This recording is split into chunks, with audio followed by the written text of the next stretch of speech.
lajɛlen ma aw minnu b'a fɛ ka voyager k'a sɔrɔ a ma degun sɔrɔ a ka voyage kɔnɔna na. Compagnie de transport Somatra u y'a kanu ka na ni kari kura caman ye.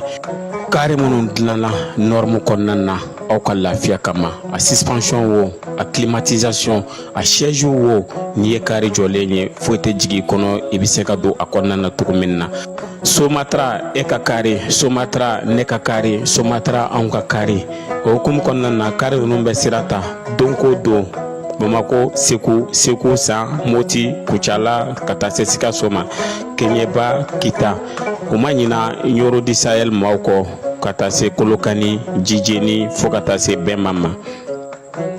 Somatra fiɲɛ foroko, Somatra ka wuli hɛrɛ la ka se hɛrɛ la. Ayiwa client aw bɛ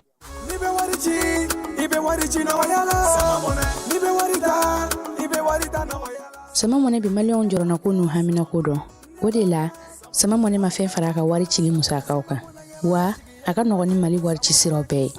A ma da aw ma dɛ. Sama mɔnɛ bi dɔ fara aw de kunna wari kan. Ni wari bonisi ye. Awɔ, ni wari bonisi ye kɔni.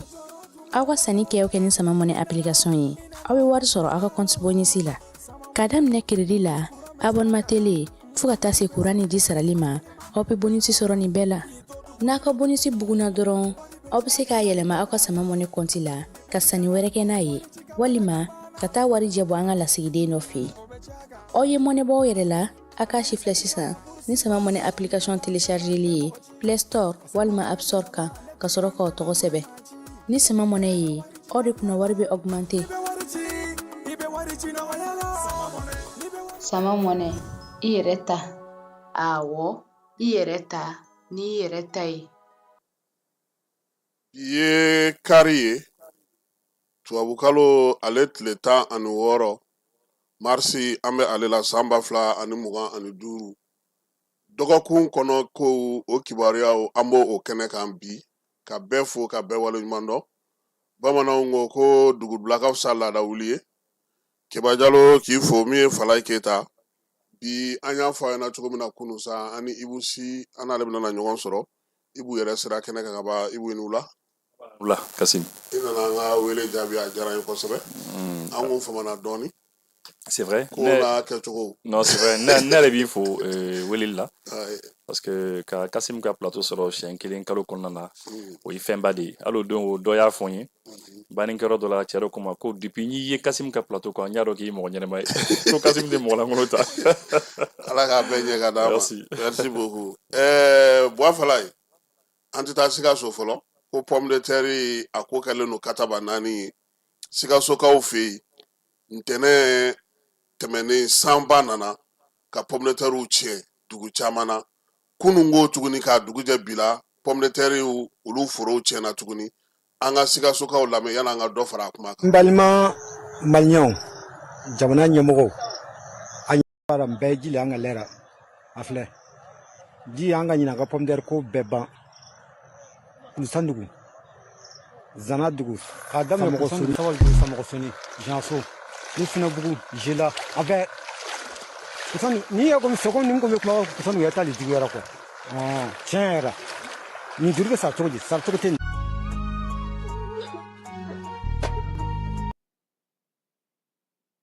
nin ye Sikaso pomme de terre forow ye u y'a fɔ cogo min dugu caman de don sanji ye nako 2 de kɛ kunu k'a dugu jɛ bi la aw ɲɛ bɛ foro minnu na nin ye tan ale de bɛɛ lajɛlen kɛra ji ye sanji o de nana sanji kun fɔlɔ maa caman y'a yira k'a fɔ ko ɲinan kɔni pomme de terre bɛna gɛlɛya kosɛbɛ sabula pomme de terre sɛnɛyɔrɔba minnu bɛ Sikaso olu de filɛ nin ji kɔnɔ nin ye nin waati in na wa min ye Sikasoka caman ye u ko k'olu yɛrɛ min jɔrɔ b'u la u ye juru ta ka pomme de terre baara kɛ pomme de terre sebali ji taara don a la ji ye tiɲɛni min kɛ u kun nin ye olu yɛrɛ bɛ ka Ala deli u bɛna se ka nin sara cogo di sabula pomme de terre sebali yɛrɛ bɔli o yɛrɛ man ɲi pomme de terre ma wa minnu fana sera ka bɔ olu tɛna se ka feere i n'a fɔ u b'a kɛ cogo min na kɔrɔlen wa caman de bɛ yen ji sigilen don ka hali bi u kɔni bɛ ka welewelemada de kɛ yaasa fanga bɛ se k'i hakili to u la cogo min ye nin waati gɛlɛmanba in ye ji ye degun min don u kun a bɛ se ka nɔgɔya cogo min na min ye pomme de terre baaralaw ye san nako 2 ye nin ye k'a sɔrɔ samiya ma se Sikaso kɔnɔna na a degun barika bonyana kosɛbɛ an bɛ dugawu kɛ ɲɛmaaw ka wuli ka jɔ kɛ ka ɲɛsin Sikasokaw ma fɛɛrɛ ni dabali bɛ se ka sɔrɔ ka se k'u dɛmɛ k'u ɲɛji saalo hali n'o y'a sɔrɔ ji mana na se ka taa pomme de terre ko tɔ bɛ se ka kɛ cogo min na technicien minnu b'an ka sɛnɛkɛdaw la an ka togodaw la ani an ka bugudaw la ka ɲɛsin maa minnu bɛ yen n'olu bɛ IER kɔnɔnaw la u ka wuli ka jɔ kɛ fɛɛrɛ ka sɔrɔ nin ko in na n'o tɛ ɲinan a bɛ sɔn ka gɛlɛya dɛ samiya sebali ye nin ye nin y'a ji kun fɔlɔ ye an yɛrɛ bɛ k'an labɛn an ka wuli ka bɔ jitɛmɛsiraw la an bɛ ka taa station kuraninw jɔ mɔgɔw ka jitɛmɛsiraw la ka taa station kuraw jɔ pont kɔnɔnaw la ka taa station kuraw jɔ badingɛ kɔnɔnaw ni kɔtintiw kan an k'a lajɛ an ka ji to yen a ka tɛmɛ a tɛmɛsira fɛ yaasa sanji an ka se ka kisi a kɔlɔlɔ ma n'an bɔra yen an bɛ segin ka na Bamako n'an nana Bamako syndicat min bɛ yen n'o ye bankiw ka syndicat ye olu ɲɛmaaw tun ye barosigi kɛ Bourse du Travail kɔnɔna na juma tɛmɛnen barosigi in senfɛ sa o tun y'a yira sa k'a fɔ k'u bɛ taa ɲɔgɔn ye ka hakili jagabɔ kɛ yaasa ka ɲɛbila sɛbɛn bila ka taa min bɛ tali kɛ u ka grève ko la grève in ko nana cogo di nin waati laban in na a yira k'a fɔ sa min ye bankiw ka lafasajɛkulu ye ale faralen don Ecobank maaw kan sabula olu ka tɔndenw ye olu minnu minɛlen don ka bila kaso la ka kɛ ni u ni Sotelma u ni EDM ka wulikajɔ ye min ye ɲɛbila baara in ye sa u y'a yira sa ko kuru 13 laɲini 13 u bɛna o de kɛ préavis in kɔnɔna na préavis u kɔni y'a yira sa k'a fɔ ko u bɛna heure 120 u bɛna o de kɛ baarabila la a kan ka bɛn min ye avril kalo tile 7 u b'a daminɛ o la ka taa kuncɛ avril kalo tile 18 nɛgɛ kanɲɛ fu waati sɛbɛn a fa sirila maa min fɛ sa Sinabefu tɔgɔ la o ye Adama N Sidibe ale y'u ka kunnafonidila ye Sinabefu kɔnɔna na Sinabefu tɔndenw Sinabefu cɛw min ye banki baarakɛlaw ni wari baarakɛyɔrɔw bɛɛ lajɛlen ye k'u bɛna ɲɛbila baarabila daminɛ baarabila min ni o kɔkankali bɛ kɛ wolo min na sa o ye dɔgɔkun 1 de ye sa o san 20 kɔni ye dɔgɔkun 1 de ye o ye k'a daminɛ ntɛnɛn ka taa bila juma na nɛgɛ kanɲɛ 7 ma se ka taa bila nɛgɛ kanɲɛ fu la min ye avril kalo tile 18 ye Amadu Nba n'a ka cɛdenw k'u bɛna welewelema da kɛ ka grève in labɛn u kɔni u pan sunkalo kunna o ɲɛna anw yɛrɛ b'u fo la kosɛbɛ parce que seli setɔ don tiɲɛ don tɔrɔmɔɲɔgɔnw tɛ ka labɔli kɛ k'o ka gɛlɛ sisan n'olu fana kun sera ka n'o ta in fara a kan a tun bɛ gɛlɛya ka taa fɛ nka an b'u a dɔn k'a fɔ u ye hakilimaba kɛ baara la nin yɔrɔ in na k'u fo k'u waleɲuman dɔn Énergie du Mali ale kɔnɔna na bi baara caman bolodalen don énergie ɲɛmaayaso fɛ ɲɛmaayaso ale nali ni sisan cɛ musaka min bɛ yen n'u b'o kɛ n'a bɛ fɔ ma sa ko bon d'exploitation o tun kan ka kɛ sefa wari miliyari 39 ye directeur kura in nalen ale y'i sen da 23 ka miliyari 23 ale y'o bɔ a ma koyi a bɛ fɔ ma sa ko ka charge k'olu don bɛrɛlaw yɛrɛ ka yɔrɔ la yaasa min ye maa minnu bɛ yen n'olu kɔni tun ye bɔnni kɔmaniw caman ba bila sa k'a fɔ sa ko olu na taa baara dɔ kɛ énergie kɔnɔna na miliyari 39 miliyari 39 n'a kunkanfɛn na sa u y'a yira sa k'a fɔ ko miliyari 23 énergie ɲɛmaayaso a y'o bɔ a ma énergie ka wulikajɔ bɛnnen don mun ma min ye Ablaye Jibiri Jalo ka waati kɔnɔna na sa o ye ka dunko juguya ni yuruguyurugu k'o kɛlɛ a sira bɛɛ lajɛlen fɛ o hukumu kɔnɔna na énergie yɛrɛ salongo san kɔnɔna na n'o ye san 2024 ye u ye maa 30 baarakɛla 30 u y'o de gɛn ka bɔ baara la waliya minnu bɛ yen sana sa ka se ka jɛlenya k'o sigi sen kan maa minnu bɛ courant suɲɛ kɛ énergie baarakɛla minnu bɛ yen n'a bɛ f'olu ma ko bénévole olu caman fana bɛ yen olu kɔ bɔra fiɲɛ na o waliyaw senfɛ yaasa ka se ka courant yɛrɛ matarafa k'a ta k'a di maaw bɛ se k'a sɔrɔ cogo min énergie o k'a taa sira ye nin waati laban in na énergie maaw u ka wuli ka jɔ ka ɲɛsin sariya cogo ma ka damakasi kɛ u ye sɛbɛn min bila juge ka tɛmɛ kan a bɛ dossier 30 bɔ kɛrɛnkɛrɛnnenya la min kuma cayalen don bi maaw bolo a bɛ fɔ ma sa ko mini centrale min kan ka taa kɛ Jɛnɛkaw fɛ yen o yɛrɛ projet sigira sen kan san 2021 donc 2021 projet de don a ma sigi Adu ɲɛna Adu ni a ka cɛdenw n'o Ablaye Jibiri Jalo n'a ka cɛdenw ye olu nana sɔrɔ baara in bɛ a tɛ taa kɔ a tɛ taa ɲɛ a ŋanamu n'a yurugu cayara u taara n'a ye ka taa da bɔgɔ jeninen kan k'a fɔ ko juge k'a lajɛ bi énergie yɛrɛ tɔgɔla maa hakɛ min bɛ yen ko o tɔgɔla ko kɔni bɛ yen kiiri tigilamaw bolo a bɛ 30 bɔ min ye centrale in ye n'o ye jeneta in ye o y'a worobulɔnna jura ye sabula u ni syndicat karila ɲɔgɔn na syndicat olu fana b'u jo fɛ lafasajɛkulu tɛ wa ni n'olu kɔni karila ɲɔgɔn na a bɛ komi anw AEM lama an t'a ɲini k'a faamu fɔlɔ dɛ f'an ka maaw ka bila de a tɔ bɛ ɲɛɲini kɔfɛ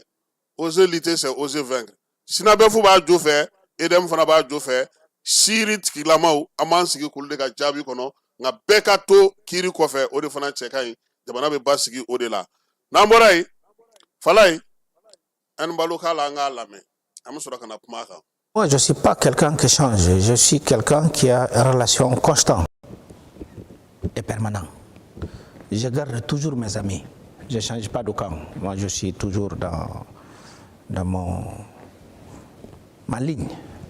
Je suis comme ça, je ne changerai jamais. Et je ne ferai aucun effort pour changer de mon comportement et mes attitudes. C'est vrai que je suis prêt à aller là-bas. Quand tout le monde était hostile de gouvernement de transition de Mali, j'ai pris mon avion. Je suis parti là-bas, assister le serment du président Badao. Et je l'ai laissé juste. Après, quand ils ont prêté le serment, j'ai demandé au président à l'époque, Badao, j'ai appelé tonton d'ailleurs, il m'appelait mon neveu, comme ma mère est d'origine malienne. J'ai appelé Goïta, il y avait Diao, je lui ai dit, vous savez, maintenant, vous devrez prendre toutes les décisions en concertation. Je suis venu ici, il ne faut pas un jour que mes pères chefs d'État me disent, on t'avait dit ça, c'est pour cela qu'on ne soutient pas ces gens. Et moi, je suis parti. On dit d'accord. Et quand ça a commencé, la situation entre le président Badao, Goïta, il y avait Diao, Goïta même, je me rappelle. Ils m'ont appelé par respect, les choses que j'ai beaucoup appréciées. Ils m'ont appelé pour me dire, ah, grand frère, il faut parler au président Badao. Ces remaniements qu'il est en train de faire, il ne faut pas qu'il les fasse. Parce que nous, on a fait nos coups d'État, on a risqué notre vie, mais on l'a appelé pour qu'il soit notre président. S'il y a des choses, on doit parler. Ils m'ont parlé gentiment comme ça m'a beaucoup touché. Et j'ai pris le téléphone, j'ai appelé le président Badao. Je croyais pouvoir faire changer d'opinion. Il m'a dit, je vais y réfléchir. Je lui ai dit, non, tu ne peux pas réfléchir parce que je lui ai dit, tonton, non, je te parle là, ce n'est pas le président que je parle à mon oncle, c'est le neveu. Il m'a dit, neveu, je t'écoute. J'ai dit, non, tu n'as pas le droit de dire que Sadio Camara connaît, je ne me rappelle pas le nom. Sadio Camara. Non, il était un qui était ministre de l'Intérieur, de la Sécurité, qu'il voulait changer. Modibo Koné. J'ai dit non. Je lui ai dit, vous n'avez pas ce droit de changer Modibo Koné. Si vous dites de les laisser, parle avec qui tu l'appelles, c'est tes enfants. J'ai utilisé même ces mots. J'ai dit, mais vous ne pouvez pas dire que vous allez l'enlever ou vous allez... J'ai dit, non. Ces jours, je l'ai appelé 5 fois. J'ai appelé Goïta, j'ai appelé Diao, et les deux que je parle le plus, je lui ai dit, bon, maintenant, j'ai appelé le président Macky après. J'ai appelé le président Macky, je ne sais pas, 2 ou 3 présidents aussi de la sous-région, j'ai dit, j'arrive pas à raisonner le président Badao. J'ai dit, président Macky, il faut le parler aussi, parce que moi, j'estime que non, il n'a pas raison de le faire. S'il y a des choses, moi-même, je vais venir là-bas. Je lui ai dit, bon, moi-même, je vais venir là-bas. On s'assoit, on discute comme on avait parlé dès au premier jour. Il m'a dit, je vais y réfléchir. J'ai dit, non, donc, je l'ai dit d'ailleurs, tonton, tu ne peux pas dire, tu n'as pas gagné les élections. Pour voir comment je suis parti très dur avec lui. Hein. Il a levé Modibo Koné. Après, Goïta est venu. Quand Goïta est venu, après, 1 mois, 2 mois comme ça, je suis parti là-bas. Le voir en tant que mes jeunes frères. J'étais beaucoup attaqué pour beaucoup de pays démocrates pour me dire tu as soutenu parce que tu as une liaison en lien avec... Moi je suis un ami qui ne change pas de camp. ayiwa Umar Siseko Anbalo ale tun bɛ Faransi ni Alassane Dramane Ouattara de tɛgɛ kɔnɔ nin waati in na nka an ye min lakɔlɔsi u tun y'a bila baara min na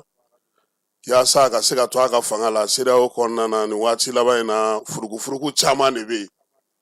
ɲɔgɔn ye laban min kɛra Abuja a kɔnɔna kumaw cayara nka an tɛna an da don a bɛɛ la u yɛrɛ na bɔ n'a ye kelen kelen mɔgɔw n'a faamuya k'a dɔn k'a fɔ mun bɛ sen na mɛ an bɛ min dɔn ni bandiw ka gurupu bɛ yen n'a bɛna ci ni mɔgɔ kelen bɔra ka kuma u tɛ bandi tɔw tɛ gili nɔfɛ fɔlɔ u b'i la deli k'i la sabali mɔgɔ si tɛ bɔ k'i attaquer parce que u b'a fɔ ni aw bɔra a b'a bɛɛ da kɛnɛ kan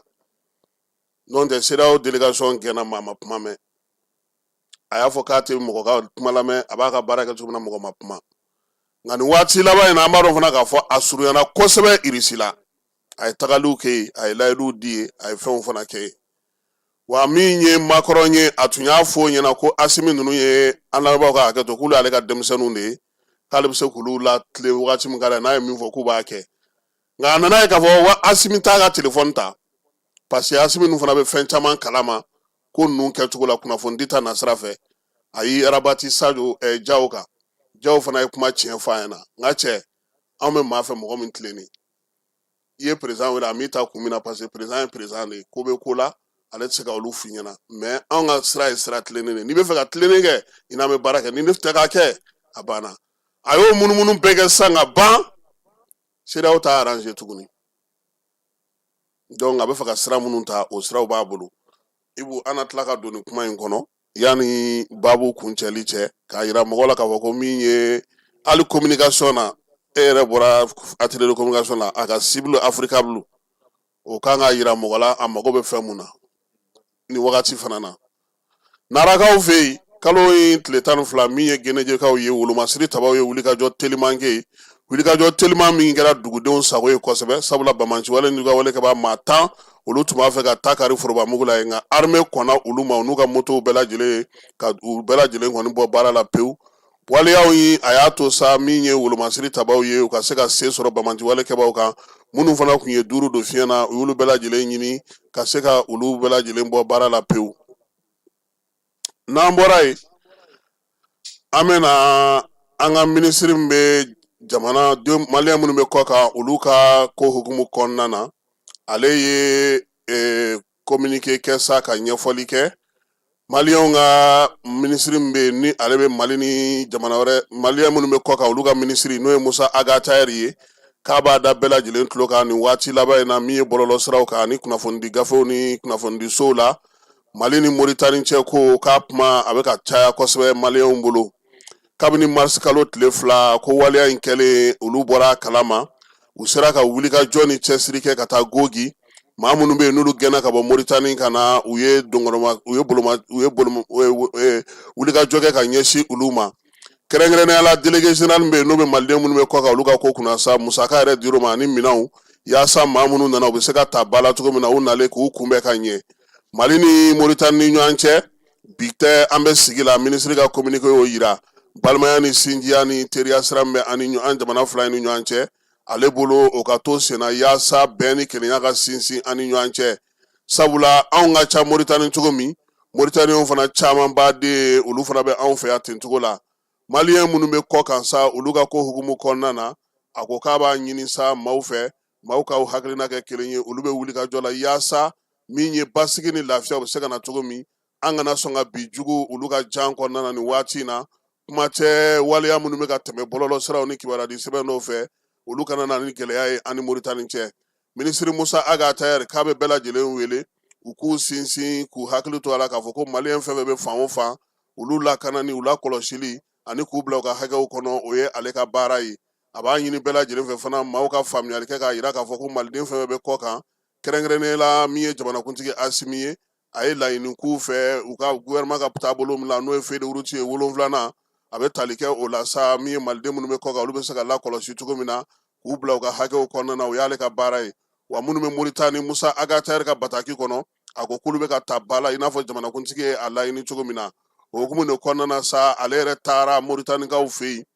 ka taa ani Moritani jamanakuntigi n'o ye Mohamed Ould Cheikh El Ghazouani ye a n'o kumana o kuma in senfɛ sa u ye bɛnkan mun sɔrɔ sen kan o ye k'a fɔ sa ko maliyɛn minnu bɛ yen sɛbɛn min na d'u ma n'a bɛ fɔ ko maliyɛn minnu bɛ Moritani sɛbɛn bɛ di olu ma n'a bɛ fɔ min ma sa ko carte de séjour o bɛ di olu ma ko hali musaka sara tɛna na ye o la wa min ye fɛɛrɛ ni dabali fana bɛna sigi sen kan Mali lasigidenso fɛ Moritanikaw fɛ yen waleya in bɛ se ka timɛ cogo min Mali minisiri ale tɔgɔ la wa ɲina fana Amasadu fana fɛ Nouakchotkaw fɛ yen a ka fɛɛrɛ ni dabali bɛɛ lajɛlen sigi sen kan maliyɛn minnu bɛ Moritani olu ka se k'u yɛrɛ ye nin ko ninnu kɔnɔna na minisiri Musa Aga Tayɛri ko waleya min bɛ sen na nin waati in na ale bɛ k'a lakɔlɔsi i ko nɔnɔkɛnɛ sigilen tasuma sanfɛ a n'a ka baarakɛlaw bɛɛ lajɛlen kɛlen don ka fɛn bɛɛ lajɛlen tigi sen kan yaasa nin ko in bɛ se ka ɲɛnabɔ cogo min sini sɔgɔma o hukumu kelen kɔnɔna na maliyɛnw ka tɔn min bɛ yan n'o o ye Haut Conseil ye ale président ba Abibu Sila ale kan ka kunnafoni di kɛ kunnafoni di min na tali kɛ maliyɛn dɔ muso don ale kote k'ale ye muso ye ale ye maliyɛn ye Moritanien don Ibu Sénégalais don Ivoirien don wa k'a ye Africain ye an t'a lamɛn a fana ye dɔ fɔ dɛ nka kɔni arabu fana don dɛ an k'a lamɛn. Nka badenw nka TikTok jamaw nka commentaire ani nka jamanadenw bɛɛ lajɛlen nka fori b'a bɛɛ lajɛlen ma. Je suis Mauritanienne, je suis malienne, je suis ivoirienne. Bon, je suis encore sénégalien et je suis africain aussi. Je suis africain. Dans vidéo Mimbemboro et je suis fière d'être africaine aussi. Dans vidéo Mimbemboro ka nyafo malien deunye. Ko vraiment malien deun auni che auni baraji. Auni che auni horonya. Auni badenya auni jigia. Ne ka badew ne ka jigiw malien deun. Aye ko minkene aye TikTok sanfɛ a diyara n ye a bɛnna ma tiɲɛ ni jusu bɔra mɔgɔ bɛ se ka kojugu kɛ a badenw na mais aw ma sɔn ka kojugu kɛ anw na a ko an kan ka butigiw fermer ni situation tagara cogo min an b'an ka butigi dayɛrɛ ni situation b'o cogoya la bɛɛ k'a ka butigi fermer donc an ma mɔgɔ maga an ma mɔgɔ maltraité an ma mɔgɔ ka doni jeni o diyara n ye o bɛnna ma o ye maliyɛnw ka hɔrɔnya de ye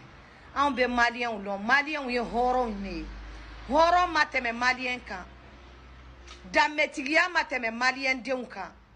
mali jamana kɔnɔ silamɛya ma tɛmɛ a kan jigiya ma tɛmɛ a kan anw foyi t'an bolo k'a fɔ an ɲɛna an bɛ min fɔ an ɲɛna ko a y'a bolo la dusu kan k'o bɛɛ bɛna ɲɛnabɔ Mali ni Mauritanie o tɛ se ka fara ni ɲɔgɔn ye ne ye n ka video premier fɔlɔ min kɛ nin mɔgɔ caman le yɛrɛla k'an nɛni dɔ yɛrɛla fana ni mɔgɔ caman fana yɛrɛla k'an soutieni mun ye n soutieni n b'o bɛɛ lajɛlen fo k'o ni ce k'o ni baraji k'o ni badenya min fana ye n buruja kɔnɔ o fana n b'o fo fana parce que bɛɛ tɛ diya mɔgɔ ye bɛɛ tɛ diya bɛɛ ye nka kuma min bɛ ka fɔ maliyɛn denw ye ani ivoirien denw ani sénégalien ani afrique jamana bɛɛ lajɛlen ma ko a y'a bolo la jusu kan badenmaw bɛ se ka kari kɛlɛ mais o tɛ se ka ɲɔgɔn kolo kari an bɛ se ka kɛlɛ mais an tɛ ɲɔgɔn kolo kari an tɛ ɲɔgɔn basi min hali bi aw ni ce a y'an ka butigiw fermer an ma kɛlɛ bila an na an ma jeni an b'a fo an b'a wale ɲuman dɔw an b'a fɔ a ma ko a ni ce hali bi ala k'an to ni ɲɔgɔn ye hali bi ala ka si ni kɛnɛya d'an ma a y'a bolo la jusu kan autorité mauritanienw o bɛna wuli an ye video caman le kɛ ka bila réseaux sociaux kan pour que ayiwa hakili la k'a fɔ an balimamuso ka kuma ale faamuna halisa Musa Aga Tayɛri ale ka yɔrɔ la an ka maliyɛn min bɛ yen n'o ye Louis Cheick ye ale kɔni Louis Cheick Sissoco min ye Union africaine ye sa o ka jɛkulu min bɛ yen n'o ye Conseil économique social culturel ye sa ale kɛra o ɲɛmaa ye farafinna bɛɛ lajɛlen tɔgɔ la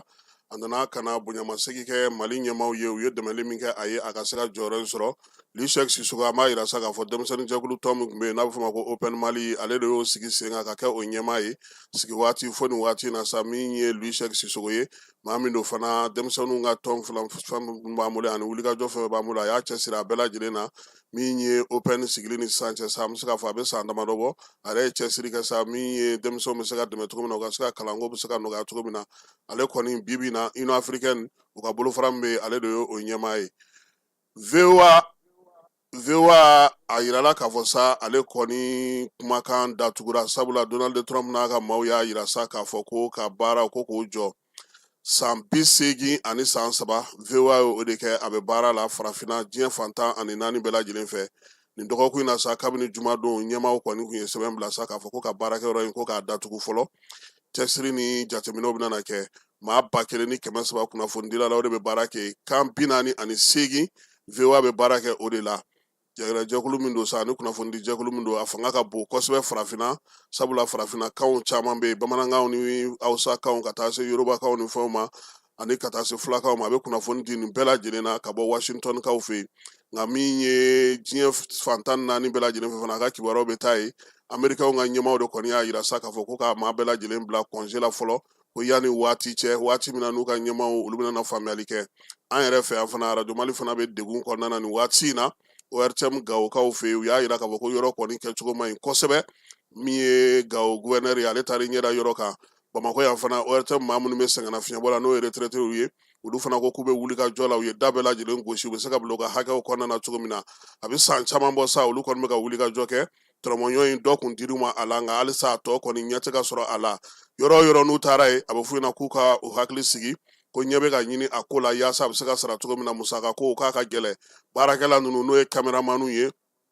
min ye technicien b'a la journaliste b'a la ale ni baarakɛla wɛrɛ minnu bɛ Radio Mali kɔnɔna na n'olu bɛ sɛgɛnna fiɲɛbɔ la bi u ko nin ye san 1 ye u bɛ munumunu salo la halisa musaka in tɛgɛ ma se ka d'a kan Aigle olu ka lisi bɔra min ye dege karamɔgɔ ye sa Saint-Yves tɛ wa an kan ka taa Coupe du Monde tile 5nan a n'a tile 7nan de tɛ yan o de kan ka taa kɛ sa ale kɔni dulatila 25 de ta a yɛrɛ sa k'a fɔ ko ani Centrafrique kan ka jouer mars kalo tile 20 n'o bɔra ani Comore fana kan ka jouer dulatan 2 in bɛɛ lajɛlen kɔni bɛ kɛ Marokukaw fɛ yen ka da kun min kan ani jamana minnu bɛna na ɲɔgɔn sɔrɔ sa olu kɔni terrain t'olu bolo i b'a dɔn k'a fɔ ko ni terrain t'i bolo FIFA ale ka jate la sa i kɔni bɛ terrain dɔ de ɲini yaasa cogoya min na sa i ka dulati bɛ se ka kɛ i yɛrɛ sagona terrain n'an ye cɛ ka lisi ta k'a lajɛ keba aw ma mankanci daminɛ a la fɔlɔ parce que lisi tɛ bɔ n'aw m'a fɔ k'aw ma jɛn n'a ye aw ma mankanci daminɛ n y'a mɛn ko dudu t'a la dɛ dudu t'a la Amari ma wele sinago fana t'a la o ma a bɛna bi don cogo di ayiwa minnu bɛ lisi ka yan hali Falaye tɔgɔma yɛrɛ t'a la o Falaye i tɔgɔma t'a la dɛ bon minnu bɛ lisi ka yan ne ɲɛ bɛ min na gardien 3 Jigi Jara o ye Young Africa la Youssouf Koita o ye Joliba AC ye min ye Ismaël Diawara ye o ye Sirisi ye défenseur olu ye 9 ye Ablaye Jabi FC Saint-Galien min ye Mamadou Fofana ye o ye New England ye ka taa se Salim Jakite ma Palerme Siku Ɲagate FC Braga min ye Isignar Dramé o ye Extra Amadora ye Amadou Dante o ye Arusa FC Moussa Jara Avalanche Red Star cɛden dɔ fana b'a la n'o ye Fode Dugure ka taa se Cheikh Umar Konate ma o bɛ Clermont camancɛ ma olu ye maa 6 ye o fɔlɔ o ye Alu Jengi ye o bɛ a la Mohamed Kamara camancɛ o b'a la Ibrahima Sissoko Yves Bissouma Tottenham Lassana Coulibaly Lecce min ye Mamadou Sangare o ye Rapide de Vienne ye attaquant o ye Segin ye attaquant Segin na sa mɔgɔ min b'o la sa o ye Kamori Doumbia ye o ye Stade Brestois ye Nene Dorgeles ale bɛ RB Strasbourg la El Bilal Touré olu bɛ Stuttgart la Sekou Koita o ye CSKA de Moscou maa ye Mustafa Sangare Sofia Levski Sofia o y'o maa ye Ibrahima Kone ka taa se Yusufu Ɲagate ma ale ni Mamadou Kamara ninnu de kɔni ye maa 25 minnu taara sa yaasa ka 5e journée ni 7e journée tɛ yan 6e journée k'olu tan Coupe d'Afrique hukumu kɔnɔ i bɛ fɛn dɔ balontanko la. Ne tɛ fɛn dɔn balontanko la. E ti taa balontan la fana. Non ne tɛ balontan. Falaye nin boisson in ale tɔgɔ ye ko Promaxi ale nana na waati la i ɲɛ bɛ nata n'i ye nin kɛ ka sun tigɛ min y'i sɔrɔ o don a ɲɔgɔnna t'i sɔrɔ tuguni donc Promaxi a y'a hakili to a la a fana b'an ka magasinw kɔnɔ nin waati in na kuma tɛ n'i ye nin sɔrɔ sun tigɛ kɔnɔna hali ni alimami ka suma e bɛ teliya keba komi i ɲɛ bilennen don tile y'i ba de bɛ dasi n bɛ nin kelen d'i ma nin minɛ i k'o min i k'i sun tigɛ n'o ye Promaxi ma an b'u fɔ k'u waleɲuman dɔn u ka cɛsiri ni timinandiya la boisson in ale de sangawulilen don bi Bamakɔ kosɛbɛ denmisɛnninw bɛ kasi la ale de nɔfɛ i ma musokɔrɔba nalen yan kunun ko Promaxi nka banna fɔlɔ an ka stock bannen don fɔlɔ Ibu an bɛ segin ka na kunnafoni kɔnɔna na an y'a ye k'a fɔ a bɛ dɔgɔkun kelen bɔ Mali gouvernement ye welewelema bila kunnafonidilaw ma k'aw ka taa fara ɲɔgɔn kan ka hakili jagabɔ kɛ ka se k'a lajɛ kunnafoni bɛ se ka di cogo min na gouvernement yɛrɛ fɛ ka ɲɛ waliya in e tun b'a kɛnɛ kan laɲini yɛrɛ tun ye mun ye. Laɲini kun ye min ye Kasim, c'est que comme i y'a fɔ cogo min na maliyɛn caman de bɛ k'i plaigner gouvernement ka communication la maliyɛn caman de b'a fɔ ko gouvernement ka suma kojugu communication na non seulement gouvernement bɛ kuma bamanankan u bɛ kuma français la maliyɛn fanba tɛ tubabukan mɛn u tɛ français mɛn y'a ye et puis problème filanan fana ye min ye ni polémique wulila ni mankan wulila ko dɔ la jamana kɔnɔ gouvernement ka suma kojugu u tɛ réagir a bɛ kɛ comme i n'a fɔ ministre yɛrɛ tɛ dugu kɔnɔ y'a ye alors que bon téléphone ta dɛ bon premier ministre bɛ téléphone ta Aso bɛ téléphone ta Malik Jaw bɛ téléphone ta Sadio Kamara bɛ téléphone ta bon n ka petit ni an man teli k'ale wele Modibo Kone mais a ka mɔgɔ bɛ mɔgɔ jaabi mais minnu yɛrɛ ye ko anw ni minnu kan ka ɲɔgɔn foroki don o don olu tɛ téléphone ta bon ministre Job ale b'a ta an ka tiɲɛ fɔ ɲɔgɔn ɲɛna a b'a ta a ka baarakɛyɔrɔ mɔgɔw bɛ téléphone ta jɔn wɛrɛ bɛ yen fana an terikɛ dɔ in sa général min filɛ nin ye 14e arrondissement kɛrɛfɛ a ka ministre so bɛ yen oui Daoud voilà ale fana ka fisa bon sanu kuma dɔ la n'a b'a dɔn ko dossier ka ɲi a bɛ bon banque mɔgɔw ko k'a tɛ téléphone ta dɛ bon ni banque mɔgɔw ça dépend du dossier n'a ka di gouvernement a b'a ta n'a man di gouvernement i bɛ mɛn munumunu na dɔɔnin dɛ mais minnu yɛrɛ tɛ téléphone yɔrɔ dɔn yɛrɛ bon n b'u to yen sa donc c'est ça u ko de ko puisque ni polémique wulila jamana kɔnɔ ni polémique wulila i n'a fɔ passeport ko a mankan wulila kɔsani na passeport ko wulila fo siɲɛ 2 ani France ye après a wulila ni Chine ye bon rapidement Chine ta kɔni o ɲɛnabɔra parce que o jaabiw kɛra joona voilà. Donc c'est un peu ça. Donc an ka ɲɔgɔn ɲini kun dabɔra de kama pour que mɔgɔw ka taa u hakilina di yaasa hakilinaw ka fara ɲɔgɔn kan papier kɔnɔna na comme ça a bɛ taa di premier ministre ma u b'a lajɛ ni minnu ka ɲi u la u bɛ se ka minnu waleya u b'o waleya bon mais particulièrement anw b'u fo parce que anw minnu bɛ vidéo kɛ réseau sanfɛ u y'an wele o généralement u ti an wele ni fɛn sugu na u y'an wele Zena o y'an wele a diyara n ye quoi ne yɛrɛ ma se ka taa k'an wele la dɔw yɛrɛ ɲininkali kɛ ko mais k'an bɛ ka mun kɛ an fana welela quoi k'an fana welela u ko ten k'an man ka se yen ko yen t'an ka kɛnɛ ye mais an bɛ gouvernement fo parce que miirina min don bi hali minnu yɛrɛ bɛ ka fɔ k'anw bɛ mun na olu yɛrɛ bɛ bɔlɔlɔ kan o journaliste tɛ Mali kɔnɔ bi min tɛ bɔlɔlɔ kan a tɛ yen radio si tɛ yen min ka fɛn dɔ tɛ tɛmɛ bɔlɔlɔ sanfɛ bɛɛ lajɛlen de bɛ bɔlɔlɔ sanfɛ sini ɲɛsigi de don Ibu waati dɔ la n'i tun bɛ ka kuma fɔ Bamakɔ yan n'i ma taa radio Mali la radio Mali kelen pe de tun ye radio ye n'i ma taa yen i tɛ lamɛn démocratie nana to radio nana caya radio privé wulila olu sen don a la wagati dɔ la fana journaux ye u seko bɛɛ kɛ kunnafoni di minɛnw bɛ falen de bi a bɛ se ka kɛ mɔgɔw bɛ ka ɲɛraki ka da mɔgɔw kan ko minnu bɛ kibaruya di bɔlɔlɔ sanfɛ mais don la dɔwɛrɛ fana bɛ na mun olu fana bin dɔɔni c'est comme n'i ka tɔn sigi i funankɛnnama aw galabu ka kɛnɛ aw bɛ ɲinɛ k'aw ti kɔrɔ o y'a sɔrɔ fiɲɛ b'aw nun na fan bɛɛ ye kɔrɔ ye nka n'aw commencera ka kɔrɔ aw bɛ ko dɔw faamuya a hakili bɛ sigi ko bɛ ko la aw yɛrɛ tɛ se k'olu kɛ tuguni parce que dɔgɔnin b'aw fana na donc kunnafoni di ko bɛ ten dɛ an ni minnu bɛ baara kɛ ɲɔgɔn fɛ ani an baarakɛ ɲɔgɔn tɔ minnu bɛ yen n ye mɔgɔ caman ka sɛbɛnni i yɛrɛ ka kuma an ka bonya b'u yɔrɔ u dun caman fana taara atelier in kɛnɛ kan a kana k'u ɲɛna ko samantiya do fɛn wɛrɛ do waati in na maa si tɛ yen min tɛ bɔlɔlɔ kan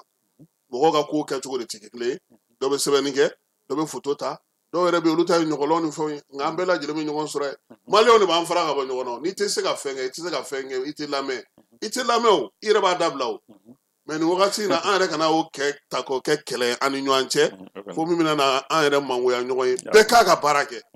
maliyɛnw de bɛ k'an bɛɛ lamɛn min ye ɲuman ye min ye kolo ye olu de b'o transe mɛ an bɛɛ k'an jija an k'an cɛ siri an k'an jɔni yɔrɔ fin ne bolo o de cɛ ka ɲi an kana don anw fana kana na fara ɲɔgɔn fara ni ɲɔgɔn sama la tuguni nafa foyi t'a la parce que an bɛ ɲɔgɔn dafa de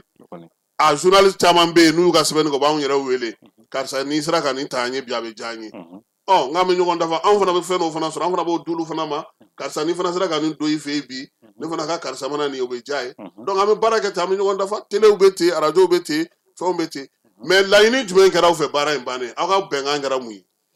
bon bɛnkanw cayala mais ne hakili bɛna to ne bɛna n da don min na o ye anw yɛrɛ min proposer anw minnu bɛ vidéo kɛ réseau sanfɛ anw ye min proposer an ko vraiment d'abord an bɛ fɛn min ɲini gouvernement fɛ gouvernement u ka kuma bamanankan na hali n'a y'a sɔrɔ Mali kɔnɔ bɛɛ tɛ bamanankan fɔ mais maliyɛn fanba bɛ ɲɔgɔn sɔrɔ bamanankan de la donc gouvernement ka fɛɛrɛ kɛ n'u bɛ to ka kuma u ka to ka kuma bamanankan na o de ka ɲi donc o ye fɔlɔ ye gouvernement mɔgɔ dɔrɔn tɛ dɛ n'i bɛ kuma jamana kɔni tɔgɔ la yɔrɔ yɔrɔ des directeurs etc u ka to ka kuma bamanankan na parce que maliyɛnw b'o de faamu an ka laɲini filanan kɛra min ye an ko ni conseil des ministres banna conseil des ministres o mana ban faut pas ka sufɛla makɔnɔ quoi k'a fɔ conseil des ministres banna dɔrɔn an bɛ taa sufɛla makɔnɔ i n'a fɔ fɔlɔ a bɛ kɛ cogo min na conseil des ministres banna dɔrɔn u ka kunnafonidilaw wele u ka point de presse kɛ u ka kuma ni kunnafonidilaw ye évidemment bamanankan na u k'a ɲɛfɔ ministre minnu ka dossier ta la conseil des ministres da u ka kuma ka bamanankan na ka walawala mɔgɔw k'a faamu aw ka télé nɔgɔnin fɛ u y'o kelen kɛ yɛrɛ o aw ka télé nɔgɔnin fɛ k'aw to a télé la u y'o kelen kɛ voilà parce que u ye Dawudu wele ka environnement ministre wele ka ɲɛfɔli kɛ mɔgɔw ye décision min taara ka kɛ ni sanubɔyɔrɔ ko kasara ninnu ye et puis Dawudu yɛrɛ bamanankan min fɔ o don ne yɛrɛ tun t'a dɔn k'a b'a mɛn nin cogo la tan a ye bamanankan ɲumanba de fɔ a don donc c'est un peu ça an y'o de ɲini u fɛ conseil des ministres banna dɔrɔn ministre minnu ka dossier ta la conseil des ministres kɔnɔna na olu ka na dɔrɔn kunnafonidilaw ye nin ye a fana ye nin ye a b'a ɲɛfɔ fɛn minnu fɔra ni ministre minnu tɛ bamanankan mɛn mɔgɔ bɛ k'a kɛrɛfɛ min bɛ se ka yɛlɛma bamanankan na o k'a fɔ donc an y'o proposition kɛ et puis c'est-à-dire an ye laɲini dɔw fana kɛ c'est notamment ministre ka temps de réaction u ka temps de réaction c'est-à-dire ni polémique wulila jamana kɔnɔ u bɛ mɛn ka sɔrɔ u ma bɔ ka kuma u kana kɛ i n'a fɔ o tɛ jamana kɔnɔ u ka réagir joona et c'est très important an ye o fana kɛ donc principalement an y'o fɛn kɛ parce que an ma sɔn an ka laɲiniw caya kojugu parce que n'i taara nin baara sugu la ni laɲini caman kɛ dɔrɔn finalement a laban ye o tɛ foyi yɛrɛ t'a la foyi tɛ taa anw fila an ye sénégaliste kɔrɔ de ye donc an tun bɛ UNTM la i b'i point 2 point 3 dɔrɔn kɛ k'i sinsin o kan n'u sera ka yɛlɛmali don o la kɔfɛ bon an b'a lajɛ fɛn wɛrɛ min bɛ se ka kɛ cogo min na voilà c'est ça mais e yɛrɛ bolo lajɛ in kun kunbɛn wa oui a kun non c'est a ɲɛna a kun kunbɛn a ɲɛna kosɛbɛ parce que avantage fɔlɔ yɛrɛ kɛra min ye a ye anw ni kunnafonidila tɔw yɛrɛ a ye anw don ɲɔgɔn na k'anw sinsin ɲɔgɔn na parce que an tun bɛ ɲɔgɔn filɛ ni manière dɔw ye ni ɲɛ sugu dɔw ye dɔ bɛ dɔ fɔ an ma ye an fana b'o jaabi an fɛ yen bon kumaɲɔgɔnya donna ni kunnafonidilaw ni ɲɔgɔn cɛ an n'a caman diyara an n'a caman ye ɲɔgɔn faamu an ye numéro échanger an ye tile 3 kɛ ɲɔgɔn fɛ an bɛ dumuni kɛ ɲɔgɔn fɛ an bɛ seli ɲɔgɔn fɛ an bɛ baro kɛ ɲɔgɔn fɛ bon finalement o kɛra fɛn ɲumanba de ye et puis bon évidemment an ye fɛn caman kalan fana yen nɔ parce que minnu tun bɛ ka an former yen nɔ minnu ye formation kɛ Darabo tun bɛ yen Gawusu Darabo tun bɛ yen le sage ale tun bɛ yen Salif Sanogo ninnu tun bɛ yen Tchona Mathieu Kone tun bɛ yen bɛɛ lajɛlen tun bɛ voilà voilà Sidiki Nfa Konate bɛɛ bon donc u bɛɛ y'u hakilinata di et vraiment c'était intéressant ayiwa nin waati in na kuma filanan min bɛ yen n'o bɛ na ka taa ni ka segin kosɛbɛ yan'an ka se sabanan ma o ye Moritani ko ye e bɛ mun kalama Moritani ko in na kuma cayara dɛ dɔw ko k'anw dɔrɔn tɛ ko u bɛ ka bɛɛ de dasi ɲɔgɔn fɛ bon Kasim ni mɔgɔ bɛ na e ka plateau kan san'i ka na i bɛ se ka information jɔnjɔn ɲini i ni Ala cɛ ko bɛ cogo min na i min kɔni mɛn i b'o fɔ donc ne ye information ɲini comme il le fallait n y'a ɲini minnu ye information di ne ma ne tilala k'a ɲɛfɔ u yɛrɛ ye u yɛrɛ ko ma ko Ibu ko i y'a ɲɛfɔ an ye ka tɛmɛ an yɛrɛ kan i n'a fɔ ko i yɛrɛ bɛ Moritani donc min bɛ Moritani c'est très simple Moritani u y'a décidé ka mɔgɔ n'i b'u ka territoire kan ni étranger mais étranger min don u ye sugantili kɛ étranger la awɔ étranger u ye mɔgɔ bɔ ɲɔgɔn na c'est-à-dire étranger ni e ka fɛn ni e ka carte de séjour banna ton titre de séjour carte de séjour n'o banna jamana kɔnɔ n'a banna dɔrɔn n'a date banna u ti kura d'i ma u bɛ tugu ka ban ka kura d'i ma quoi non seulement u t'a d'i ma mais u bɛ tila k'a fɔ i ko n'i bɛ fɛ i ka titre ka falen i ka bɔ jamana kɔnɔ quoi n'i bɔra Mauritanie kɔnɔ i bɛ taa frontière dɔ la après i bɛ segin ka don n'i seginna ka don sisan papier dɔ de bɛ yen u b'a d'i ma frontière la u ka finitigi minnu bɛ frontière la voilà papier dɔ b'u bolo a tɔgɔ b'u yɛrɛ bolo yen voilà u b'o d'i ma n'u y'o papier nin d'i ma o papier de b'a to e bɛ se ka don jamana kɔnɔ n'i donna jamana kɔnɔ sisan i bɛ n'i ka titre de séjour ɲini n'i y'o ɲini n'i y'o sɔrɔ a fɔra a banna n'i m'o sɔrɔ a banna mais n'i bɔra jamana kɔnɔ i t'i segin bilen bila e kɔnɔ i t'i segin bilen dɛ n'u taar'i bila gogi sisan non n'e bɔra ka ban i t'i segin bilen bien que u b'a fɔ ko n'i nana n'i seginna ka na n'i papier nin ɲini u b'o d'i ma i ka se ka don u t'a papier d'i ma u bɛ tugu donc u ye waati le makɔnɔ waati min mɔgɔ caman ka papier bannen don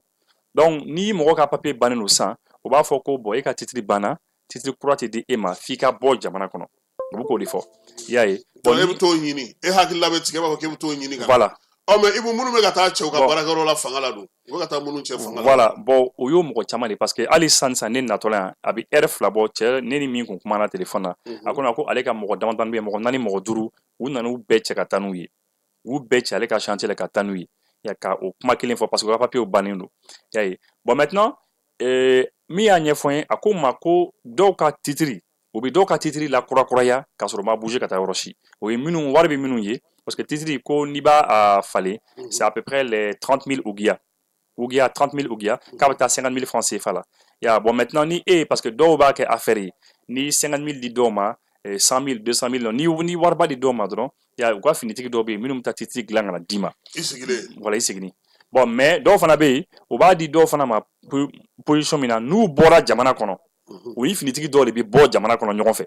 n'a bɔra jamana kɔnɔ u bɛ tila ka segin tuguni frontière la u b'o papier nin d'a tigi ma n'o d'a tigi ma dɔrɔn o finitigi bɛ kɛ sababu ye papier nin mana d'i ma i bɛ don jamana kɔnɔ u bɛ titre d'i ma o bɛ yen bon mais il paraît que dɔw bɛ yen ka titre to u bolo u b'u gɛn mais ne ye information ɲini ni minnu ye olu kɔni m'o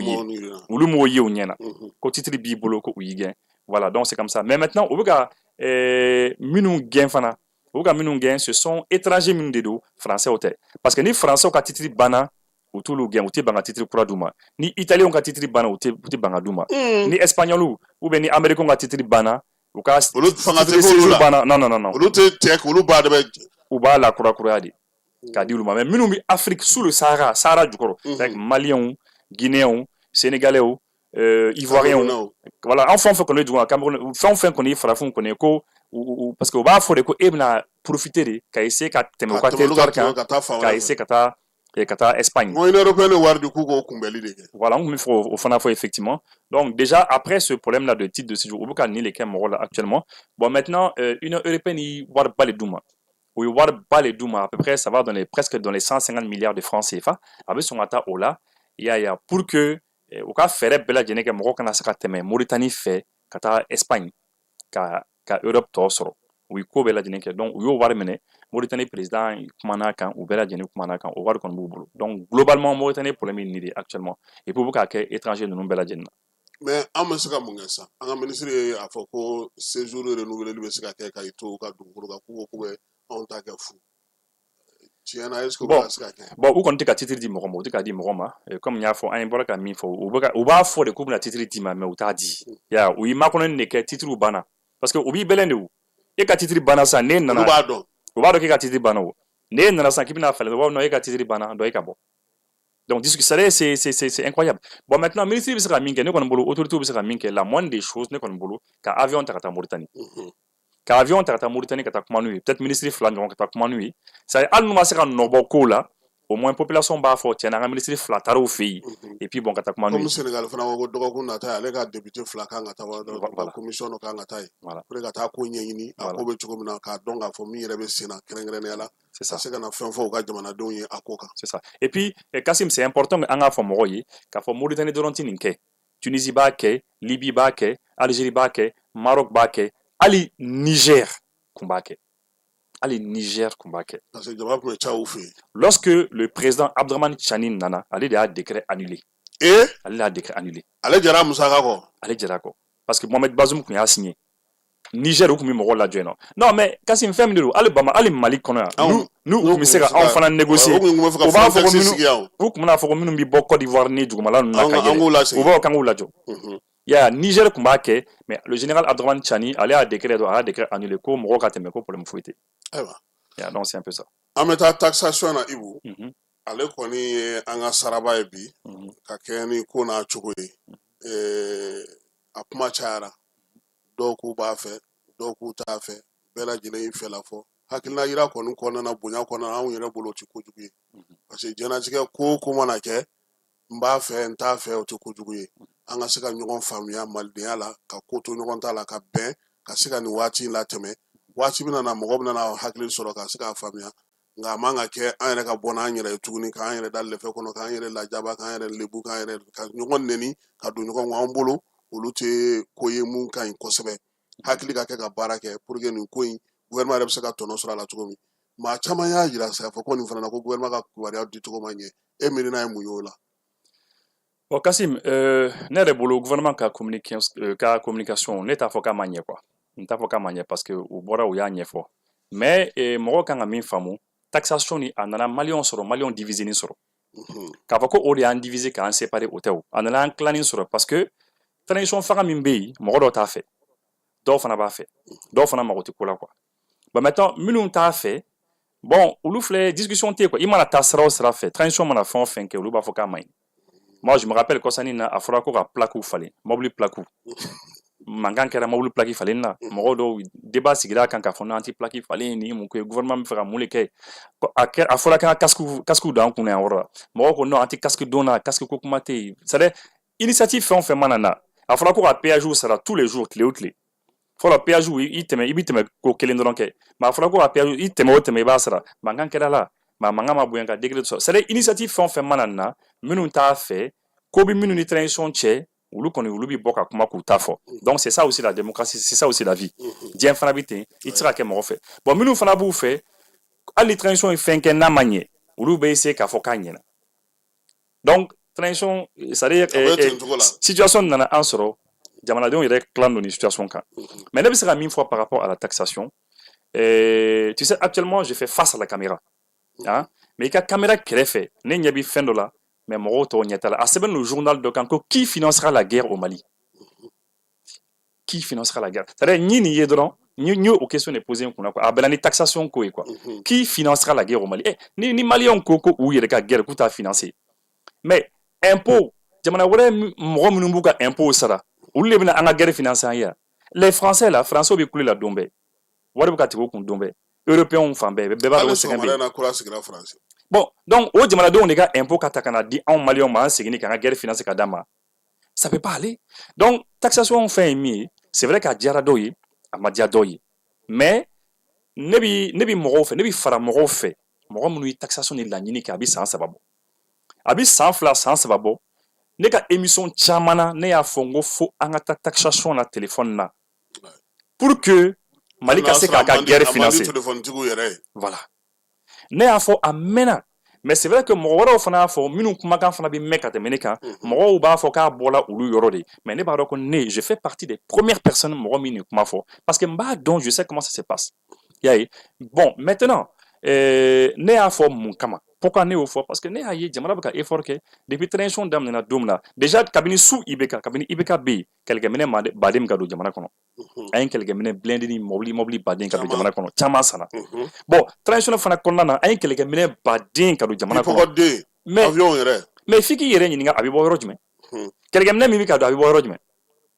Ça vient d'où? Ni misiri kelen filila juguw kan ka juguw faga. E bɛ content, e bɛ nisɔndiya, an y'u faga, n'i y'u su n'u fɛnw ye, i bɛ content. N'an ka sɔrɔsiw taara u ka dugu dɔw minɛ, c'est ka taa dugu dɔ la koli ka terrorisiw faga, e bɛ nisɔndiya. Mais a bɛ kɛ ni mun de ye? N'a bɛ kɛ ni kɛlɛkɛminɛw de ye. Donc wari de don. Donc ne nana n sigi k'an miiri, ne ko non, n ko fo jamana k'a lajɛ a bɛ se ka wari sɔrɔ sira wɛrɛ minnu fɛ. Donc ne hakili jiginna nin na, ne ye émission k'a kan ka kuma kan. Fo don dɔ la yɛrɛ ne yɛrɛ wulila, ne taara AMRTP la. ne ma dan kuma dɔrɔn ma de Kassim. J'ai été un mɔgɔ dɔ bi baara kɛ AMRTP la, l'autorité malienne de régulation des postes de TIC et des nouvelles technologies d'information et de communication. N taara fɛ an kumana n ko mais an ka essayer ka calcul kɛ ka évaluer. Ale ye ne dɛmɛ an ye rapport dɔ kɛ. Ne y'a rapport ci n ka mɔgɔ dɔ ma. Mais a ma taa yɔrɔ si foyi ma kɛ. Donc ne yɛrɛ sigila ka décourager ne ko mais n ko Mali yɛrɛ an tɛ k'a faamu. Mais Ala nana kɛ maintenant taxation kɛra ne nisɔndiyara ne content na kosɛbɛ. Je suis content pour mon pays nisɔndiyara. Yeah, parce que et puis ntin cɛ fana k'a fɔ ko bin cɛ parce que a ko bɛ ka kɛ mɔgɔ bɛ ka mankan kɛ. Sini n'u kan ka mɔgɔ ɲini ka mɔgɔ minɛ a ko la ne kɔni bɛ yen ne kan ka minɛ a ko la parce que ne y'a fɔ. Et j'ai mes vidéos, ma vidéo bɛ yen n y'a fɔ min na. Yeah, donc moi je trouve que. Mais est-ce que Ibu ko nacogo fana ma kɛ a la degun dɔ ye? A nana wagati min na k'a sɔrɔ mɔgɔw bɛ cogo min est-ce que o fana tɛ a la? Non Kassim, n'i ko k'i bɛ wari bɔ mɔgɔ kun waati si man ɲi. San b'o fɔ e bi dɛ. Non. Depuis Mali bɛ i tɛna se ka waati fɔ ko waati min ka ɲi maliyɛn bɛɛ ma. An yɛrɛ bɛ sɔn k'a ka bɔ nin waati. Awɔ non waati tɛ yen. Mais c'est vrai wari bɔ mɔgɔ kun a bɛ komi saya o ni saya ko k'a bɛna tuma o tuma e b'a fɔ ko waati ko nin waati man ɲi fɔlɔ k'a kana kɔfɛ. N'a nana siɲɛ wɛrɛ tuguni k'a bɛna e nɔfɛ i b'a fɔ non n'i bɛ se ka kuma ni saya i b'a fɔ non. A t'i ɲininka. A t'i ɲininka donc a t'i ɲininka o. Donc n'i ko k'i bɛ wari bɔ mɔgɔ kun a tɛ se ka diya mɔgɔ ye o Kassim. Ka wari bɔ mɔgɔ kun a tɛ se ka diya mɔgɔ si tɛ yen. N'i ko k'i bɛ wari bɔ mɔgɔ kun c'est un problème mɔgɔ tɛ se ka sɔn a ma. Mais c'est que c'est comme ça. Qui va financer la guerre du Mali? Mali guerre, Dieu va financer. Jamana wɛrɛw ka impôt. Jamana wɛrɛ de imagine un petit peu. Sénégalais ka fara ɲɔgɔn kan ka impôt sara u ka impôt wari o kana di maliyɛnw ma maliyɛnw k'u ka guerre financer o bɛ se ka kɛ. O de ye cɛman ye. Mais o bɛ se ka kɛ cogo di? À un moment donné, il faut que les Maliens financent. U k'u ka kɛ min ka gɛlɛn ne kɔni bolo nin ko nin bɛɛ lajɛlen na min ka gɛlɛn ne yɛrɛ ma et je pense que olu ka gɛlɛn Maliens bɛɛ ma a wari ka gérer ka ɲɛ. Parce que mɔgɔw minnu y'a ye ko taxation kɛra u ko k'u t'i fɛ ka min mɛn u tulo la ko vérificateur général taara k'a taara a wari ni sɛgɛsɛgɛ k'a fɔra ko wari dɔ y'a jɛ miliyari dɔ y'a jɛ maliyɛn ko k'u t'i fɛ k'o kuma mɛn dɛ. Mais Ibu mɔgɔw ko a bɛna na taa bila jamanakuntigi fɛ yen k'o fana cɛman ye dɛ. Bon, c'est-à-dire ne bɛ se ka min fɔ o la a fonds bɛ loger dans un compte en banque a bɛ loger dans une banque dans un fonds c'est-à-dire fonds bɛ loger. Trésor ka hakɛ kɔnɔna. Voilà. Il y a logé, non. Maintenant, Moromba a géré, c'est-à-dire l'ordinateur des dépenses n'est à décret. L'ordinateur des dépenses, c'est le secrétaire général de la présidence. Secrétaire général de la présidence, et puis ministre de Tchamambé, plein de ministres qui ont fait un département, qui ont profité. Mais moi, Kassim Debna Mifoué, je préféré président yɛrɛ ɲɛ ka to nin wari la k'a gérer n'a fɔ a ka fond de souveraineté o sigiyɔrɔma fila le 2/3 a tɛ ka baaraw kɛ n'a ye a tɛ ka panneau kɛ dɔgɔtɔrɔsow bɛɛ lajɛlen sanfɛla la wa a tɛ ka forage il est à plus de 406 forages ni forage kelen ta qui fait à peu près peut-être 6 millions à 7 millions parce que olu bɛ forage kɛ cogo min na i bɛ bureau d'étude ta ka na n'a ye forage ɲumanw ka se ka dilan c'est peut-être dans les 6 à 7 millions n t'a dɔn a den kelen n'i y'o multiplier par 406 407 il va y avoir fond de souveraineté mais les 100 millions ça ne représente rien par rapport à ça à 400 et quelques forages donc ne kɔni bolo ale k'a suivre k'a ɲɛna k'a ye puisque le décret qu'on a la fraude au secrétaire général de la présidence c'est l'ordinateur des dépenses ou k'a suivre à quelque fait comme ça il va dans mimbe ni fond fin kɛra c'est eux en fait au lieu que mais est-ce que nous wari sugu suyɛni bɛ kɛ o yɔrɔ in na ne bolo a bɛ ta ka di minnu ma ko par exemple sa a ye na goudron dilan n'a ye est-ce que olu t'a dun yɔrɔ ye sinon minnu bɛ a lamara olu mana fɔ komi a fɔlen don cogo min na sɛbɛn kɔnɔna na ni wari farala ɲɔgɔn kan ko a bɛ lajɛ kuntilenna bɛ nka u kɔni y'a fɔ ko kɛrɛnkɛrɛnnenya la u bɛna n'o ɲɛsin ma o ye énergie ko ye par exemple sa énergie a ka fɔ sa k'u ka taa panneau solaire dɔ sigi yɔrɔ dɔ la sisan est-ce que o de t'a wari dun yɔrɔ ye ne ka jate la. Non mais Kassim ni wari bɛ bɔ wari b'an ka bɔ ye kunfɛ o étude de bɛ kɛ o ni par exemple. Ngolo de bɛ étude kɛ. Ah oui mais i bɛ mɔgɔ de ɲini mɔgɔ minnu kan ka étude kɛ mɔgɔ minnu kan ka étude kɛ k'a vérifier ka ɲɛ bon u mago bɛ panneau hakɛya jumɛn la exactement i ka technicien bɛ i ka expert bɛ yen pour que c'est à dire fɛn kana fara wari kan spéculation kana kɛ donc maintenant n'i y'o kɛ ka ban n'i y'o jateminɛ ka ban maintenant n'u ko k'u mago bɛ nin panneau hakɛya la ka nin baara sugu kɛ i bɛ mɔgɔ bila k'a suivre kɛ a bɛ suivre pas à pas projet bɛ suivre de i b'a suivre pas à pas k'a fɔ k'i bɛ wari décaisser ka tila k'i sigi. k'a kɛra i tɛ taa lakɔlɔsi. Ah non o tɛ ɲɛ a la dɛ. Ah non. O de y'an ka problème ye o Ibu. Baara fɛn bɛ kalifa mɔgɔw la an ka jamana kɔnɔ yan k'a fɔ ko lakɔlɔsili bɛ kɛ a la e yɛrɛ k'a ta k'a lajɛ septembre kalo tile 17 bingali nana kɛ yan ekɔliso la yan gendarmerie la fɛɛrɛ joli sigira sen kan joli bɛ ka boli bi mɔgɔw dun de bɛ minnu kan ka labato. Ah ouais non il faut suivre. O de ye problème ye. Il faut suivre. Parce que an bɛ fɛnw di mɔgɔw ma k'a fɔ k'u k'a ɲɛnabɔ nka labatoli wagati i bɛ taa sɔrɔ i bɛ wuli ka ɲininkali kɛ yɛrɛ jɔn de bɛ nin ko in yɛrɛ kunna. jɔn de bɛ k'a lakɔlɔsi fɛn caman bɛ sigi sen kan a ka di mɔgɔw ye u bɛ tɛgɛrɛ fɔ a la nka u bɛ jɔrɔ min na o y'o yɔrɔ de o ka tɛmɛ ka bɔ yen an y'a ye fana k'a fɔ musaka in yɛrɛ bɔyɔrɔ la a bɛ bɔ jɛkulu minnu yɛrɛ a bɛ baara kɛ jɛkulu minnu yɛrɛ fɛ yen a bɛ n'a fɔ olu fana nisɔndiyalenba t'a ko la kosɛbɛ n'o ye téléphone so 2 ninnu ye. Oui, bon, parce que en fait, téléphone so nous ni ne kɔni ɲininka parce que u kɔni m'a fɔ ne mais ni ne kɔni ɲininka ni ko k'i bɛ nin musaka bɔ madara ni a bɛ se ka diya olu ye parce que a bɛ tɛmɛ n'olu ka sira de ye a bɛ tɛmɛ n'u ka sira ye bon n'a bɛ tɛmɛ n'u ka sira ye olu bɛ se ka sira min ɲɛ mɔgɔw ka ban u ka service la c'est ça mɔgɔ kana muruti olu yɛrɛ ma parce que olu ye min sɔrɔ kɔrɔlen o fana kana dɔgɔya parce que maliyɛnw ye mun de fɔ kɔsani na lorsque mɔgɔw tun bɛ ɲɔgɔn na mɔgɔw tun kani tɛ ɲɔgɔn na jusqu'à présent taxation débat bɛ fan bɛɛ mɔgɔw dɔw m'a yɛrɛ k'a fɔ ko opérateur télécom ninnu ko u yɛrɛ tun b'a prix kɛ da ma ko fɔlɔ ko a prix yɛrɛ tun ye min ye k'a tun ka gɛlɛn ni bi yɛrɛ n'est-ce pas mɔgɔw t'o fɔ wa ko pourquoi an tun bɛ sɔn ka wari cotiser k'a di opérateur télécom ma mais a fɔra ko ka dɔɔni de di an ka jamana ma bi a ti fɔlɔ ta yɛrɛ bɔ mais k'an ban don mɔgɔw t'o fɔ wa mais pour que opérateur télécom yi dɔ b'a prix la parce que t'a sɔrɔ u bɛ dɔ b'a prix la parce que u b'i fɛ hali bi ka caman de sɔrɔ y'a bon donc ça veut dire que ni dɔ fɔra à chaque fois ni dɔ fɔra taxe kan a b'a to a bɛ se ka dɔ bɔ jama la bon n'a bɔra jama la olu bɛ se ka siran o yɔrɔnin ɲɛ donc je peux comprendre que minnu bɛ ka o miiri c'est possible que opérateur fana que à mesure tu dis au yoga mais il y a une chose qui est quand même claire il faut le dire Afrique jamana 15 de nin kɛ Mali bɛ se ka kɛ 16 de ye mais jamana dɔw y'a kɛ a expérience ɲɛna o bolo jamana dɔw fana y'a kɛ expérience ma ɲɛ o bolo voilà par exemple Ghana in expérience ma ɲɛ o bolo voilà ma ɲɛ o bolo parce que olu tun y'a wari caya fo ka dama tɛmɛ mɔgɔw commencera k'a to yen et kɔsani na an tun t'a di sugu la an bɛ ɲɔgɔn kunbɛn sugu la k'a di ɲɔgɔn ma ye ani kalanyɔrɔ la an ye société ninnu yɛrɛ to yen pewu donc kɔsani na n y'a ye ko Ghanéens yɛrɛ ni min mɛn dans les dernières nouvelles k'u tun bɛ fɛ ka jɔ carrément mais u bɛ fɛ ka taxe wɛrɛ sigi taxe min bɛ bɛn téléphone ta ma u bɛ fɛ ka sigi Ghanéens ka ni système wɛrɛ de ye ne ko bon ni o gari Ghanéens ye kɛ a ka gɛlɛn mais Ibu e yɛrɛ bolo nin bɛɛ la nin bɛɛ kɔfɛ sisan mun kan ka kɛ ɲɛmɔgɔw fɛ pour que nin ko in ka se ka ɲɛ parce que a sera k'a fɔ ko san 5 de don ni ye sɛbɛn min y'a bolo u y'a jira ko san 5 don n'a kɔni dara ne ma ne t'a dan san 5 ma dɛ a ko k'a bɛ se ka lakurakuraya fɔ ouais mais ni ne kɔni don an bɛ taa n'a ye de quoi pour que yiriwali baaraw ka san 5 bi ban yɔrɔ min na dɔrɔn an bɛ continuer san 5 wɛrɛ an bɛ continuer n'a ye c'est à dire ninnu bɛ fanga na o ninnu tɛ fanga na o président mana na Mali kɔnɔ i ka continuer n'a ye dɔrɔn parce que Mali mago bɛ yiriwali la o est ce que Mali bɛ se k'a fɔ waati dɔ la k'a mago tɛ yiriwali la tuguni toujours Mali mago bɛ yiriwali la mais min ka gɛlɛn ne ma dɔrɔn kuraw bɛ kɛ kuma o kuma laɲini kuraw bɛ kuma bɛɛ non toujours laɲini kuraw bɛ yen min ka gɛlɛn ne ma dɔrɔn baara de ka kɛ quoi Kassim baara ka kɛ parce que regarde fonds d'entretien routier ti minɛ mɔgɔ la les FER la fonds d'entretien routier n'i taara n'i b'i ka visite technique ta o b'o o musakaninw tigɛ péage fana tɛ tigɛ mɔgɔw kun donc o wariw bɛɛ fara ɲɔgɔn kan siraw de kan ka dilan n'a ye o n'est-ce pas donc ni kuma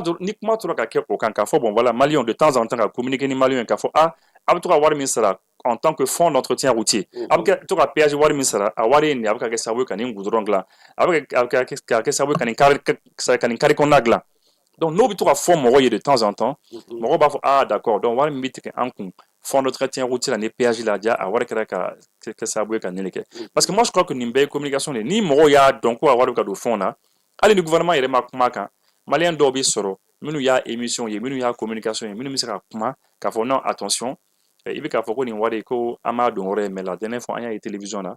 minnu yɛrɛ b'a ko kunna u y'a fɔ ko a wari donna nin na ni wari bɛ ka don fond na exactement ni o yera san moi je pense que mɔgɔw bɛna content et les gens vont savoir ko ka wari bɛ ka gérer ka ɲɛ parce que min ka gɛlɛn maliyɛnw ma surtout ka wari ka gérer ka ɲɛ c'est ça. Ayiwa moi je trouve que c'est une bonne Guinée Bissau jamanakuntigi a bɔra ka kuma fɔ i yɛrɛ y'a mɛn a bɛ n'a fɔ ne ni CEDEAO mɔgɔw u ka sɔ ti mɔna daga kelen kɔrɔ nin waati in na e ye mun faamuya a ka bɔli la kuma tɛ a ka fan min bɛ tali kɛ an ka furancɛla fanga falenni waati ka banda u ka tagali ani a so nali kow kunna. non ne kɔni bolo Guinée Bissau président gɛlɛya de bɛ ani CEDEAO mɔgɔw ni ɲɔgɔn cɛ o de kama a ye fɛn dama damani choisi d'abord a ye Africable choisi pour ka kuma n'u ye parce que n'a ka kuma taara Africable c'est sûr que anw b'a ka kumakanw sɔrɔ maliyɛnw AES mɔgɔw b'a sɔrɔ o ye un deuxièmement a ye waati dɔ de choisi waati min gɛlɛya bɛ ani CEDEAO mɔgɔw ni ɲɔgɔn cɛ parce que a ye CEDEAO mɔgɔw gɛn ka bɔ a fɛ yen et puis troisièmement a ye jamana 3 ninnu bɛɛ ka kuma fɔ a ma kuma Côte d'Ivoire kan a ma kuma Sénégal kan a ma kuma mɔgɔ wɛrɛ kan a kumana Mali kan a ye situation dɔ ɲɛfɔ Mali kan situation min bɛna se ka kɛ c'est-à-dire il a fait comme on le dit tubabukan na il a fait un appel du pied aux autorités maliennes c'est comme ni a bɛ fɛ k'a fɔ autorité malienne ye bien quoi